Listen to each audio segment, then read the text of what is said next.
I almost didn't see it. We were halfway through dinner. The chicken was still warm, the cornbread was cooling on the rack, and my son was laughing at something his girlfriend had just said. A real laugh, the kind that reaches his eyes. And I thought, okay, maybe I was wrong about her. Then he did it. He reached for his water glass, picked it up, set it down. Picked it up again, set it down. Once more. 3 times, deliberate, unhurried. The way you do something when you're trying very hard not to look like you're doing it on purpose. My chest went cold. That was our signal. I should back up. My son. I'll call him by his name here. Because he deserves that. He deserves to have his own story told, right? His name is Patrick. He's 26. He works in logistics, manages a small warehouse team out near Decatur, and he has my late wife's eyes and my stubborn streak, which is a combination that has caused us both a considerable amount of grief over the years. The signal started when Patrick was 9. His mother, her name was Joanne, and she died 6 years ago from a cardiac event that none of us saw coming, and I still reach for my phone some mornings to call her before I remember. Joanne was the one who came up with it. She read something somewhere, one of those parenting newsletters she subscribed to, about teaching kids to communicate distress without having to say it out loud. She brought it up at the dinner table one evening, just casually, between passing the green beans and talking about Patrick's homework. If you ever feel uncomfortable somewhere, she told him, and you can't say it out loud, you pick up your drink 3 times. That's it, just 3 times. We'll see it. Patrick was 9. He rolled his eyes. He said, "Mom, that's so weird." She said, "I know. Do it anyway." He did it once, 6 months later. A birthday party for one of his classmates. Some older kid was making him uncomfortable. Nothing terrible. Just the particular cruelty of boys at that age. And I was across the room talking to another parent when I saw him pick up a can of soda, set it down. Pick it up, set it down.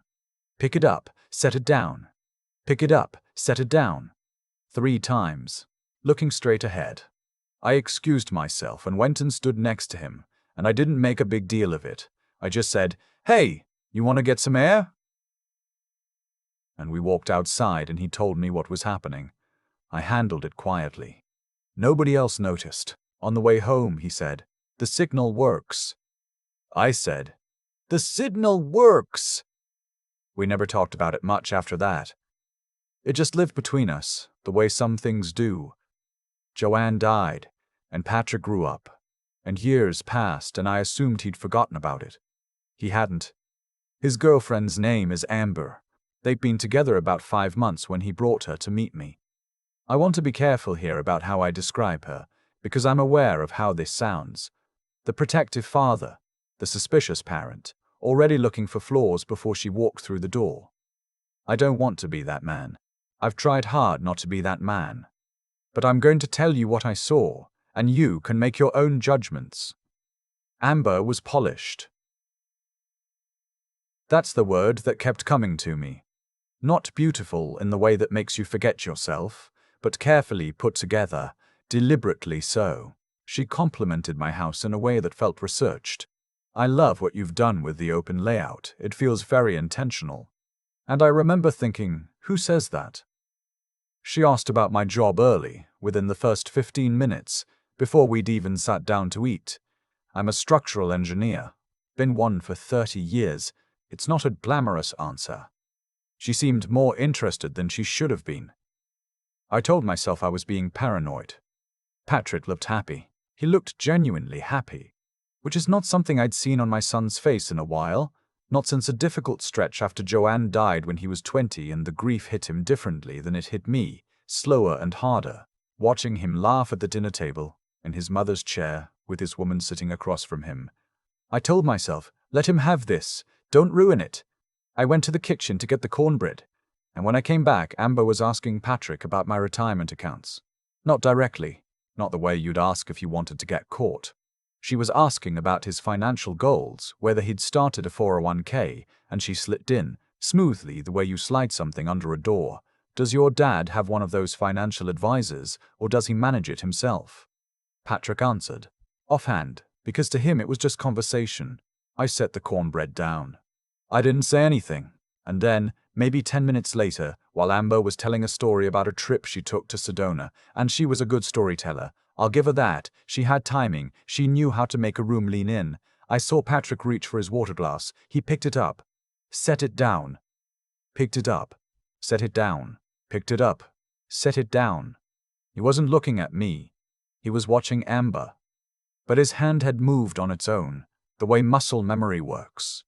The way something trained into you at 9 years old doesn't fully go away even when the person who taught you it has been gone for 6 years. I felt the cold move through me again. He remembered. I didn't react. That was the hardest part. I've thought about that a lot since. How the whole thing could have unraveled right there if I'd shown anything on my face. But I'd spent 30 years reading structural reports, finding the one hairline fracture in a drawing with 500 components, and I can hold a neutral expression when I need to. I picked up my fork. I asked Amber a follow-up question about Sedona. I laughed at the right time. I refilled her water. And inside I was completely still, the way you go still when you realize something is seriously wrong. After dinner, I told them I had an early call in the morning. Patrick hugged me at the door. When Amber stepped out to the car to get something, he stayed back a half second and looked at me. I said, quietly, I saw it. He exhaled. Just once. Like he'd been holding his breath for 5 months. Then Amber came back with a sweater she'd left in the car, and Patrick smiled and they drove away. And I stood in my driveway for a long time before I went inside. I didn't call him that night. I didn't want to spook anything. And I also needed time to think. What I knew, Amber had shown unusual interest in my finances within the first hour of meeting me. She'd done it indirectly, which meant she was aware it was a thing to be done indirectly. Patrick had used a distress signal he hadn't used in 17 years. That combination told me enough to take seriously. What I didn't know, what specifically she was after, how far along any plan might be, and whether Patrick actually knew what he was signaling or whether his hand had just moved before his brain caught up with his gut. I'm not an investigator, but I've worked in engineering long enough to know how to research. You learn how load-bearing systems fail. Not from the outside, but from the inside, from points of stress nobody thought to check. You learn that the thing that brings a structure down is almost never the thing it looks like. It's something smaller, something patient, something that was there from the beginning. I started where I could, online. Her last name was Dalton. Amber Dalton. I typed it into a few different search combinations, added different cities, different contexts, nothing that week. But the following Monday, I tried a different angle. I searched her name alongside the word complaint, and alongside lawsuit, and alongside fraud, and on the third try, I found something. A woman named Amber Dalton had been named in a civil complaint filed in Maricopa County, Arizona, 3 years prior. The complaint was from a retired mechanic named. The documents listed him Howard Bexley, 71 years old. The allegation was that this Amber Dalton had, over the course of approximately 8 months, cultivated a romantic relationship with Mr. Bexley's adult son, gained access to financial information through that relationship, and had facilitated an unauthorized transfer of funds from a joint account. The case had been settled out of court. No admission of liability. The records were public but buried, the kind of thing you'd never find unless you were specifically looking.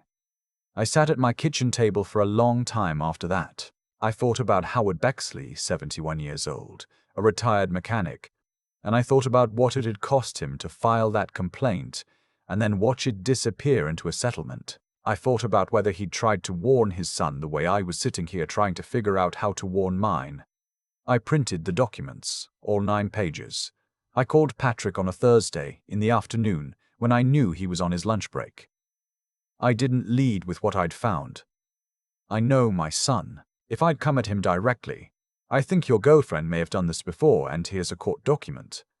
He would have heard it as an attack on her and not as information, and he would have shut down.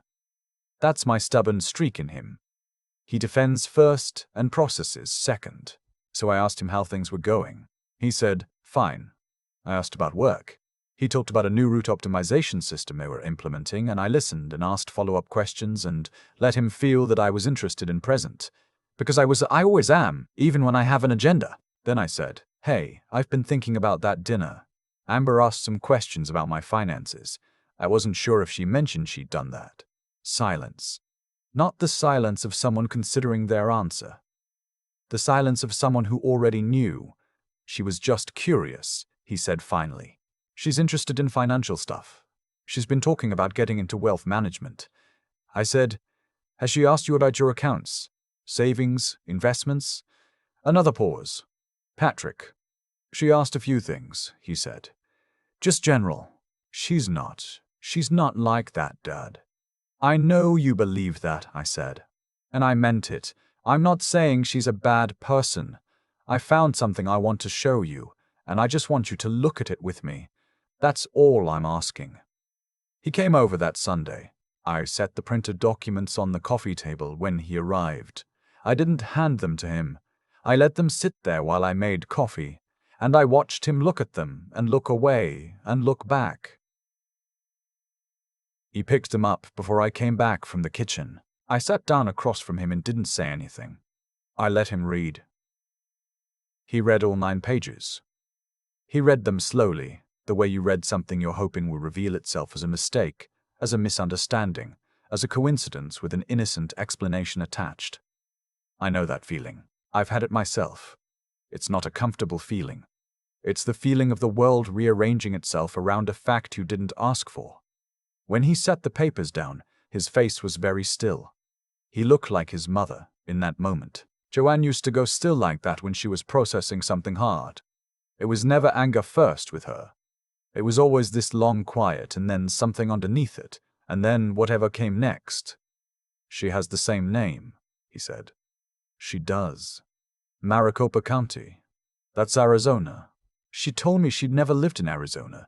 I didn't say anything. She told me. He stopped. I waited. She asked me last month if I had a beneficiary set up on my 401k, he said. I thought she was being responsible, long-term minded. He laughed once, a short hard sound that wasn't really a laugh.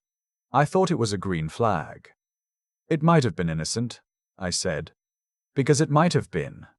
I wasn't there to convict her. I was there to put information in front of my son, and let him be the adult he was. You used the signal, he said after a moment. Not a question. You used the signal, I said. I just saw it. He was quiet for a long time. Then he said, she taught me that signal. I said, I know. She's been gone 6 years and she's still. He didn't finish the sentence. I didn't finish it either. Some things don't need to be finished. Patrick didn't end things that Sunday. I didn't expect him to. 5 months is not nothing, and certainty is hard to come by, and a civil complaint settled out of court is not a conviction. He needed time to watch, and to ask his own questions, and to arrive at his own conclusions. He did his own looking.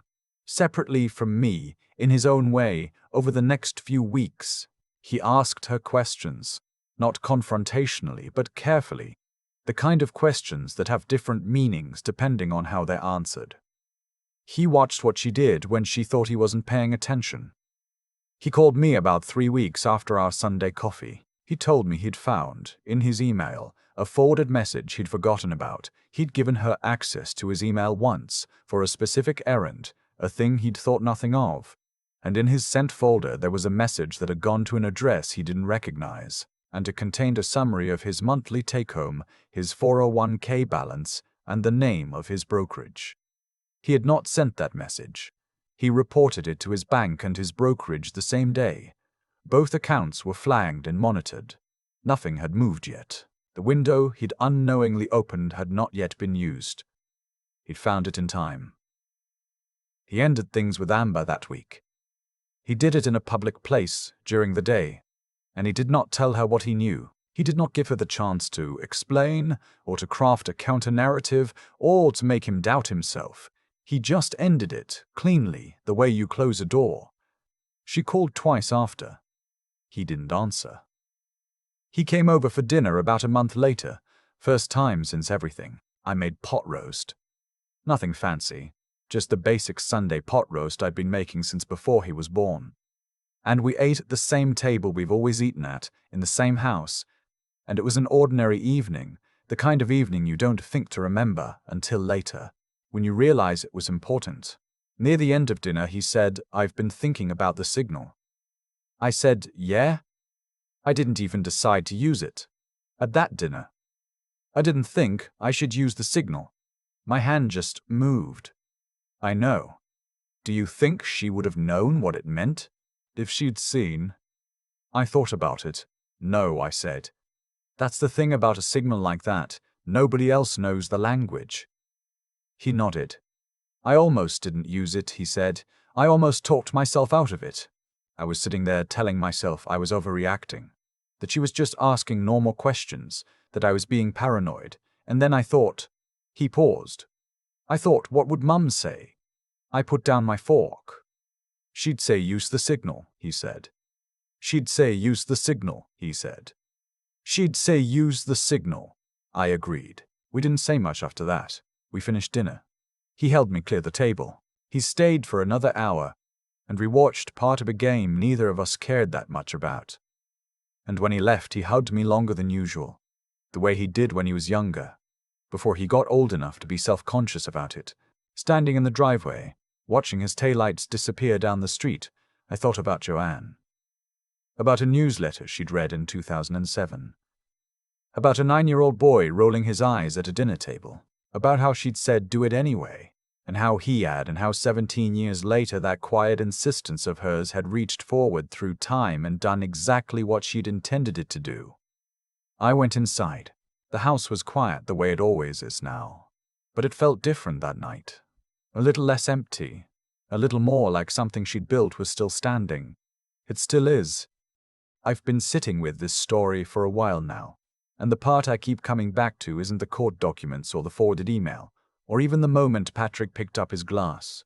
It's the fact that Joanne read a parenting newsletter in 2007, mentioned something at the dinner table between the green beans and the homework talk, and 17 years later that small, ordinary moment is the reason my son's savings account is still intact.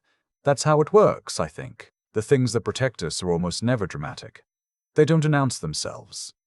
They're just a habit, a conversation, a decision made quietly on an unremarkable evening, and you don't know what they were worth until much later. What Amber was doing required a certain kind of patience. She wasn't sloppy. She didn't ask obvious questions. She built something over months, carefully, and she might have succeeded. She had succeeded before, with someone else's family, if Patrick hadn't had something she didn't know to account for. Not a security system, not a financial advisor. A language. One that belonged only to the two of us, that no amount of charm or research could have uncovered because it didn't exist anywhere except in the space between a father and his son. I think about what it took for Patrick to use it. He was sitting at that table, telling himself he was overreacting. He was watching a woman he cared about and trying to give her the benefit of the doubt, the way you do when your hope in your gut is wrong. And underneath all of that, something in him held firm. He didn't ignore what he felt. He didn't talk himself all the way out of it. He used the signal, quietly, without making a scene. And then he let me do the rest. That's not a small thing. That's the kind of internal honesty that's harder than it sounds. It's easy to trust yourself when the evidence is obvious. It's much harder when the evidence is just a feeling, just a slightly wrong question asked too early, just something that doesn't quite fit.